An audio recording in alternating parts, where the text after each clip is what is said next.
سوچنے کی بات ہے کہ زندگی بڑی گزر گئی، موت کا وقت متعین تو ضرور ہے مگر کسی کو معلوم نہیں، لوگوں معلوم نہیں کب بلاوا آ جائے۔ اے انسان، اے مسلمان، کب تک خواب غفلت میں رہے گا؟ اور اگر بلاوا آ گیا اور حالت نزع ہو گئی، موت سامنے ہو گئی، پھر وقت توبہ نہیں رہتا۔ انسان تو کب سوچے گا؟ اور اس امید پر گناہ کرتے رہنا کہ گناہ کر لوں پھر توبہ کر لوں گا، یہ توبہ کے ساتھ مذاق ہے۔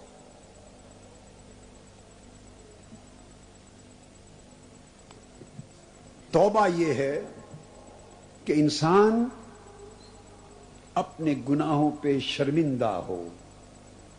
آقا علیہ السلام نے فرمایا، حدیث پاک ہے، توبہ کی تعریف حضور علیہ السلام نے فرمائی کہ توبہ ندامت کا نام ہے، اور ندامت ہوتی ہے پہلے احساس پر۔ ہمارا مسئلہ یہ ہے کہ ہمیں اپنے گناہوں کا، نافرمانیوں کا، غفلتوں کا، کوتاہیوں کا، اپنے ظلم کا، فسق و فجور کا احساس ہی نہیں، شعور ہی مٹ گیا ہے۔ اس کا احساس اور شعور ہو، یہ قلب کی بیداری ہے کہ احساس اور شعور ہو جائے، اور اس احساس اور شعور کے ساتھ پھر بندہ اپنے کیے پر شرمندہ ہو جائے، اور جب شرمندہ ہو تو اگلی زندگی کی اصلاح کا فیصلہ کر لے، یہ توبہ ہے۔ اور پلٹ کر وہ گناہ پھر نہ کرے، وہ زندگی چھوڑ دے۔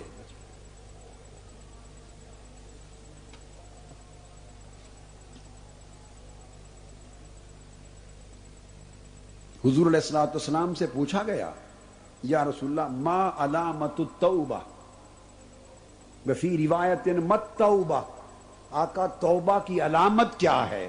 اور ایک روایت میں ہے پوچھا گیا، یا رسول اللہ توبہ کیا ہے؟ فرمایا الندامہ، اپنے گناہوں پر اللہ کے حضور شرمندہ ہو جانا۔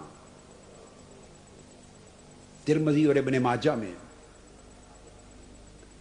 اور توبہ رجوع کو بھی کہتے ہیں، الندم والرجوع، ندامت اور پھر اللہ کی طرف رجوع کر لینا، گناہ کو سے چھوڑ، ہر اس کام کو جو اللہ کو ناپسند ہے، جو اللہ کو ناراض کرتا ہے، ہر اس ناپسندیدہ اللہ کی ناراضگی کا باعث بننے والے کام سے رجوع کر لینا، ہٹ جانا، اور جو کر چکا اس پر شرمندہ ہو جانا، اور آئندہ اللہ کی طاعت اور بندگی کی طرف جھک جانا۔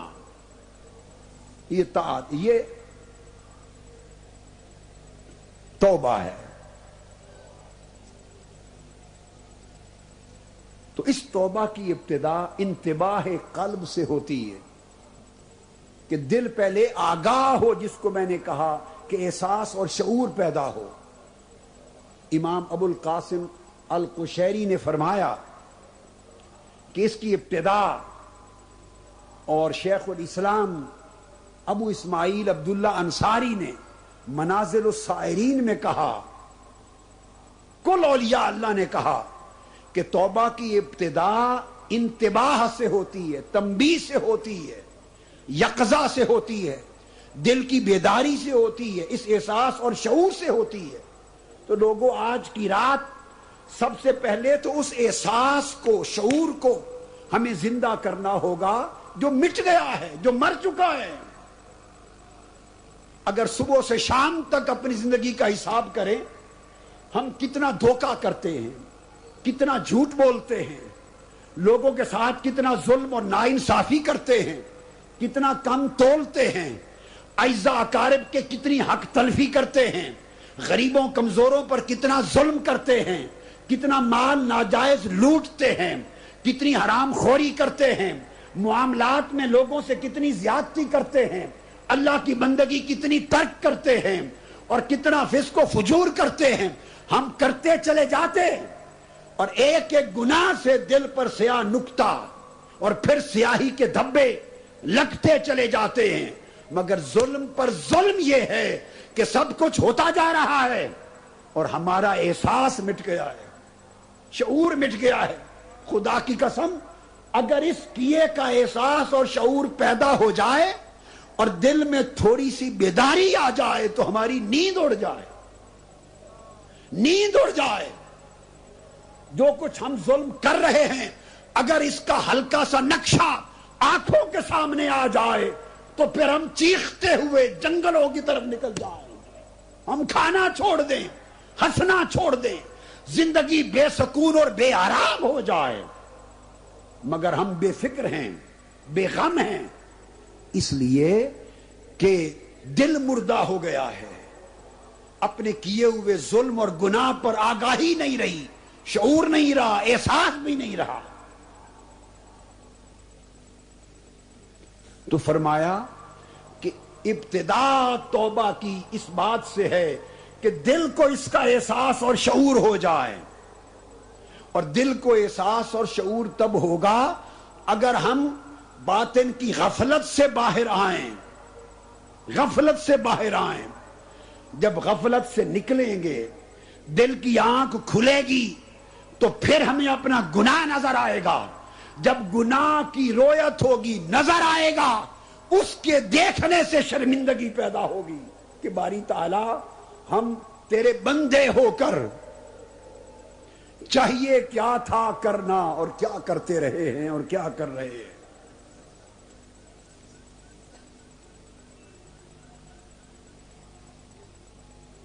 امام ابو القاسم القشیری کے شیخ حضرت شیخ ابو علی الدقاق فرماتے، جس کو امام قشیری نے الرسالۃ القشیریہ میں روایت کیا، آپ فرماتے ہیں کہ توبہ کی 3 اقسام ہیں، 3 درجے ہیں۔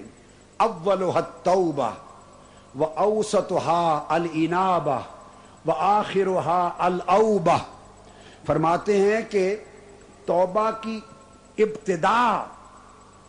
ابتدا توبہ ہے اور اس کا درمیانی درجہ انابت ہے اور اس کا آخری درجہ اوبہ ہے۔ فرمایا ہر وہ شخص جو گناہوں پر آخرت کے عذاب سے ڈر کر تائب ہو گیا، جو آخرت سے عذاب سے ڈر کر شرمندہ ہوا اور گناہ چھوڑ گیا، تو عذاب سے ڈر کر گناہ چھوڑنا یہ توبہ ہے۔ اور اللہ کی بارگاہ سے اجر و ثواب اور جنت کی طلب میں، حسن آخرت کی طلب میں گناہ چھوڑنا یہ انابت ہے، یہ اس سے اونچا درجہ ہے۔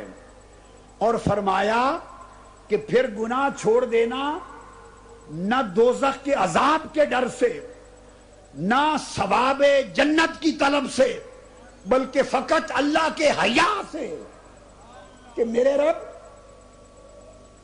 میں اتنا گنہگار تھا پر تو نے پھر بھی مجھ پر اپنا رزق بند نہیں کیا، میں اتنا نافرمان ہوں مگر تو نے مجھے پھر بھی اپنی صحت سے نوازے رکھا، میں اتنا فاسق اور فاجر اور نافرمان ہوں مگر تیرے کرم کا دروازہ مجھ پر بند نہیں ہوا، میں اتنا گنہگار ہوں مگر تو ساتر اب تک میرے گناہوں پہ چادر ڈالے ہوئے ہے، دنیا میں عزت بنائی ہوئی ہے، ایک طرف میری گناہگاری ہے، دوسری طرف تیری غفاری اور ستاری ہے، اس کی ستاریت کا حیا کر کے گناہ چھوڑ دینا،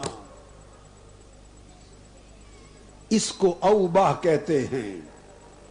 اس میں نہ دوزخ کے عذاب کا خوف ہے اور نہ جنت کے ثواب کی رغبت ہے۔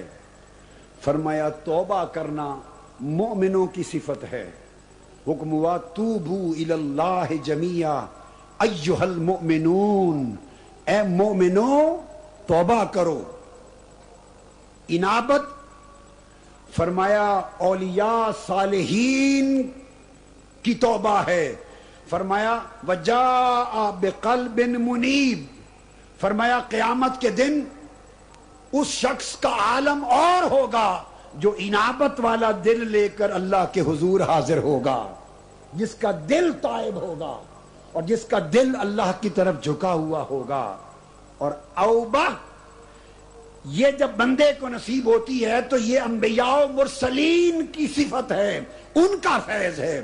فرمایا نعم العبد انہ اواب. اللہ پاک اپنے نبی کی تعریف میں فرماتا ہے کہ کتنا اچھا بندہ تھا، وہ اواب تھا، یعنی ہر وقت میرے کرم کے حیا میں رہنے والا تھا، میری عنایت کا دھیان رکھنے والا تھا.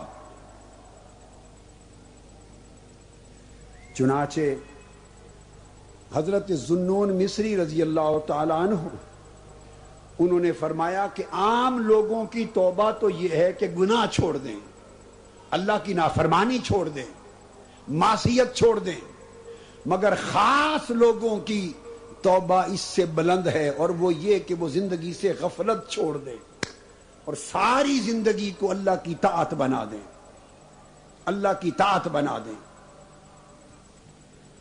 اور پھر علی بن محمد التمیمی ایک اولیاء کبار میں سے ولی اللہ ہوئے، وہ فرماتے ہیں کہ توبہ کے 3 درجے ہیں. ایک درجہ تو یہ ہے کہ بندہ زلات کو، سیئات کو اور ذنوب و خطیات کو چھوڑ دے، یعنی گناہوں کو چھوڑ دے، بڑے گناہ بھی چھوڑ دے، چھوٹے گناہ بھی چھوڑ دے، ان سے توبہ کر لے. اور اس کے بعد فرمایا جب یہ کر لے اور اللہ کے حضور اگر قربت چاہے تو اونچے درجے کی توبہ یہ ہے کہ زندگی سے غفلات بھی چھوڑ دے، ہر قسم کی غفلت بھی چھوڑ دے، ہر وقت وہ اللہ کی بندگی میں خود کو مستعد پائے، ہر وقت اللہ کی طاعت میں خود کو تیار پائے. نماز کا وقت ہو تو نماز کے لیے مستعد ہے، روزے کا وقت آ